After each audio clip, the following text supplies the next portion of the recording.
طالبة العلم البشرى من نور الفوز الوضاح قد نلت طموحا يا نبضي طالبتي شمسي بصباح. بسم الله الرحمن الرحيم. الحمد لله رب العالمين والآقبة للمتقين والصلاة والسلام على سيد الأنبياء والمرسلين سيدنا وإمامنا ونبينا ہمارا مائک بند کریں ونبينا محمد وعلى آله وأصحابه ومن والائه أجمعين وبعد. رب زدني علما رب زدني علما رب زدني علما رب اشرح لي صدري ويسر لي أمري واحلل عقدة من لساني يفقهوا قولي. اللهم لا سهل إلا ما جعلته سهلا وأنت تجعل الحزن إذا شئت سهلا. رب إني لما أنزلت إلي من خير فقير رب إني لما أنزلت إلي من خير فقير رب إني لما أنزلت إلي من خير فقير. اللهم لا مانع لما أعطيت ولا معطي لما منعت ولا ينفع ذا الجد منك الجد. جی آج یہ ہوا ہے کہ صبح 6:30 بجے کے قریب میں اب اپنی تفسیر کی کلاس پڑھا کے گھر گیا ہوں. جا کر تھوڑی دیر سونے کا ہی موڈ تھا کہ سوتا ہوں جا کے، تو تھوڑا سا لیٹا ہی ہوں. تو چھوٹا والا بھائی ہے عبد الرحمن، مجھ سے چھوٹا ہے اور وزن میں اور حجم میں مجھ سے زیادہ ہے. وہ اٹھا تو شاید زمین پہ کوئی بچہ لیٹا تھا یا کیا تھا، اور ڈر گیا کسی چیز سے. کیا ہوا، اس کا پاؤں ایک دم سلپ ہوا اور وہ گر گئے. اس کو پٹی کروا کے ابھی بھی واپس آ رہا تھا تو آپ جو ہے نا وہ کال آنی شروع ہو گئی تھی، اس لیے لیٹ مجھے کرنا پڑ گیا. اس کا پاؤں وہیں سے ہی تیسری دفعہ اس کو ایک ہی جگہ پر چوٹ لگ گئی. تحفیظ کا استاد ہے، سارا دن مسجد میں ذمہ داری ہوتی ہے، بیٹھنے کا کام ہے، اور بس پاؤں ایک بار فریکچر ہوا، اگلی بار پھر فریکچر ہو گیا. آج فریکچر تو نہیں ہوا لیکن بہرحال موش تک ہی اللہ تعالیٰ نے بچا لیا الحمدللہ. اچھا جی، آج ہمارا جو سبق ہے وہ اسی حوالے سے ہی ہے، تقدیر پر ایمان. کبھی کبھی ہوتا ہے کہ بظاہر کوئی سبب اتنا خاص نہیں ہوتا، بظاہر جو اسباب ہیں وہ ایسے نہیں ہوتے. فاطمہ اپنا مائک بند کریں، فاطمہ مائک بند کریں. کہ بظاہر جو اسباب ہے وہ کوئی ایسے نہیں ہوتے کہ چوٹ لگنے کے ہوں. گھر کے اندر ہیں، لیٹے ہوئے ہیں، بیٹھے ہوئے ہیں، اس کے باوجود چوٹ لگ گئی ہے. تو بظاہر جو اسباب ہے وہ چوٹ کے یا بظاہر جو سبب آتا ہے وہ ایسا نہیں ہے کہ چوٹ لگنے کا سبب تھا، لیکن قدر اللہ ما شاء، جو اللہ تعالیٰ نے تقدیر میں لکھا ہے کبھی کبھی وہ اسباب کے بنا بھی نظر آ جاتا ہے. تو تقدیر سے مراد وہ چیز ہے جو اللہ تعالیٰ نے اپنے علم کی بنیاد پر، اپنی حکمت کی بنا پر کائنات کے لیے مقرر فرمائی ہے، اور اس کا جو مرجع ہے وہ اللہ کی قدرت ہے. وہ ہر چیز پر قادر ہے، جو چاہتا ہے وہ کرتا ہے. یہی وجہ ہے کہ ایمان بالقدر اصل میں اللہ سبحانہ و تعالی کی ربوبیت پر ایمان لانے کا حصہ ہے، اور یہ ارکان ایمان میں سے ایک حصہ ہے جس کے بغیر ایمان درست نہیں ہو سکتا. اللہ تعالیٰ کا ارشاد ہے ان کل شیء خلقناہ بقدر، ہم نے ہر چیز کو ایک تقدیر کے ساتھ پیدا کیا ہے. اب تقدیر کے 4 مراتب ہیں اور ان چاروں پر ایمان لانا لازم ہے، اس کے بغیر ایمان مکمل نہیں ہوگا. اللہ تعالیٰ کہ ازلی اور ہمیشہ رہنے والے علم پر ایمان لانا جو ہر چیز کو محیط ہے. علم تعلم ان اللہ یعلم ما فی السماوات والارض ان ذلك فی کتاب ان ذلك فی کتاب ان ذلك علی اللہ یسیر. کہ آپ کو پتہ نہیں ہے کہ زمین و آسمان کا ہر چیز کا علم اللہ تعالیٰ علم رکھتا ہے، اور یہ سب کچھ اس کے پاس ایک لکھی ہوئی کتاب میں محفوظ ہے، اور یہ اللہ تعالیٰ پر ان چیزوں کا علم رکھنا بڑا آسان معاملہ ہے.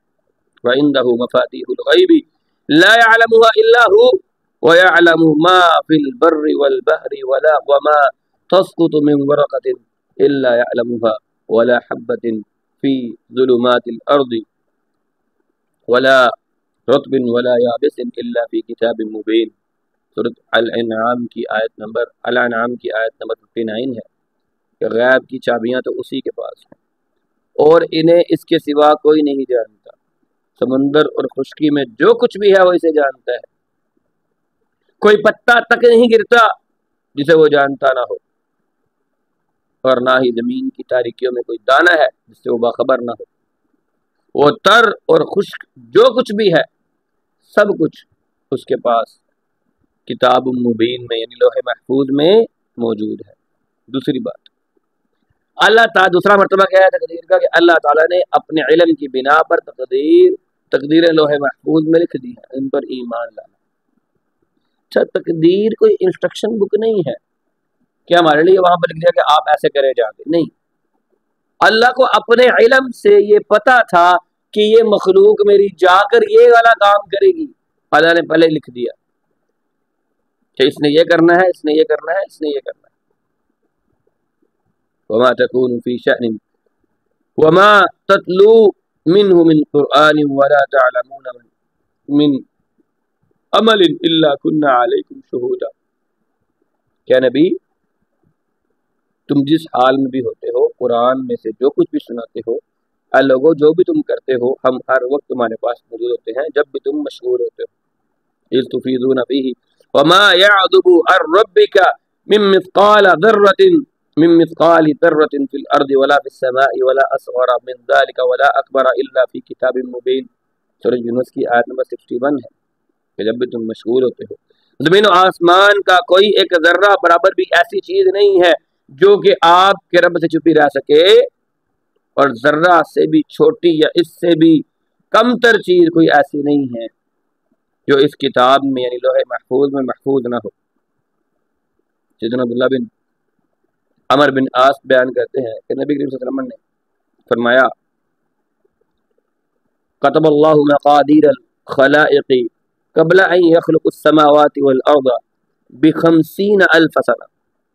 اللہ تعالیٰ نے مخلوق کے جو کائنات کی جو تقدیروں کو آسمان اور زمین کی تخلیق سے 50,000 سال پہلے تحریر فرما دیا تھا۔ صحیح مسلم کی حدیث ہے 2653 اس کا نمبر۔ اب اسی طرح سے سیدنا عبادہ بن صامت رضی اللہ عنہ کی حدیث اپنے بیٹے کو نصیحت کرتے ہوئے کہتے ہیں، کیا میرے بیٹے تم ایمان کی حقیقت کا ذائقہ محسوس نہیں کر سکتے یہاں تک کہ جب تک اس بات پر یقین نہ کر لو کہ جو چیز تمہارے مقدر میں لکھی گئی ہے اور وہ تم سے چوکنے والی نہیں ہے، اور جو چیز تمہارے مقدر میں نہیں لکھی ہوئی وہ تمہیں ملنے والی نہیں ہے۔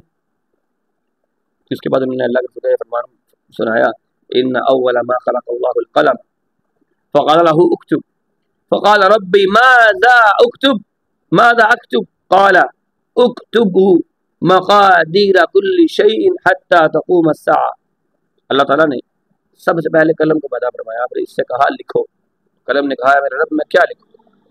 تو اللہ تعالیٰ نے فرمایا قیامت تک آنے والی ہر چیز کی تقدیر کو لکھ دو۔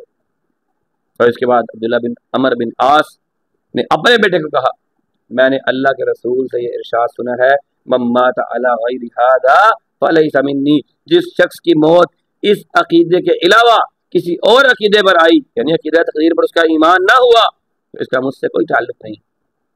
ابو داؤد کی حدیث ہے 4700 اس کا نمبر۔ تیسری چیز اس بات پر ایمان لانا کہ ہر چیز اللہ کی مشیت کے مطابق ہی ہوتی ہے اور اس کی قدرت ہر چیز پہ شامل ہے۔ اللہ تعالیٰ فرماتے ہیں وَمَا تَشَاءُونَ إِلَّا أَن يَشَاءَ اللَّهُ، تم پروردگار کے چاہنے کے بغیر چاہ بھی نہیں سکتے۔ تو ہمارا یہ عقیدہ ہونا چاہیے کہ ہر چیز اللہ تعالیٰ کی مشیت کے مطابق ہوتی ہے۔ اللہ کی چاہت، اللہ کی مرضی کے بغیر کچھ نہیں ہوتا۔ ہم لوگ اللہ کی مرضی کے بغیر چاہت بھی نہیں رکھ سکتے کچھ کرنے کی۔ چوتھی چیز اس بات پر ایمان لانا کہ اللہ خالق ہے ہر چیز کا، اللہ خالق کل شیء وہو علی کل شیء وکیل۔ سورۃ زمر کی آیت نمبر 62 ہے۔ اللہ تعالیٰ فرماتے ہیں ہر چیز کا پیدا کرنے والا ہے وہ اللہ، اور ہر چیز پر کارساز ہے۔ اب تقدیر کے بارے میں سلف صالحین کا عقیدہ کیا ہے، اس کو سمجھنا ضروری ہے مسئلہ تقدیر کو سمجھنے کے لیے۔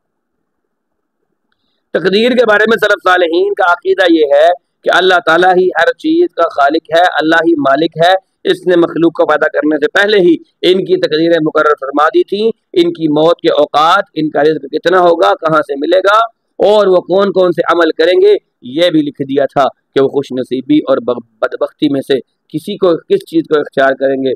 تو ہر چیز اس نے واضح طور پر اپنی کتاب لوح محفوظ میں ضبط کر رکھی ہے۔ جو کوئی بھی چاہتا ہے، جو کچھ اللہ تعالیٰ چاہتا ہے وہی کچھ ہی ہوتا ہے، جو وہ نہیں چاہتا وہ نہیں ہوتا۔ جو کچھ ہو چکا ہے، جو کچھ ہونے والا ہے، جو نہیں ہوا، اگر ہوتا تو ہوتا کیسے ہوتا، اور اگر نہیں ہوا تو کیوں نہیں ہوا، جو کچھ وہ سب کچھ جانتا ہے، ہر چیز پر قادر ہے، جسے چاہتا ہے ہدایت سے نواز دیتا ہے، جسے چاہتا ہے گمراہ کر دیتا ہے۔ اور سلف صالحین کا عقیدہ یہ بھی ہے کہ بندوں کے لیے بھی مشیت اور قدرت ہے، جس کے ذریعے وہ والے اعمال سر انجام دیتے ہیں جن پر اللہ تعالیٰ نے ان کو طاقت اور ہمت عطا کی ہے، لیکن یہ اعتقاد رکھتے ہوئے کہ اللہ کی مشیت اور چاہت کے بغیر بندوں کی مشیت اور چاہت بھی نہیں ہو سکتی۔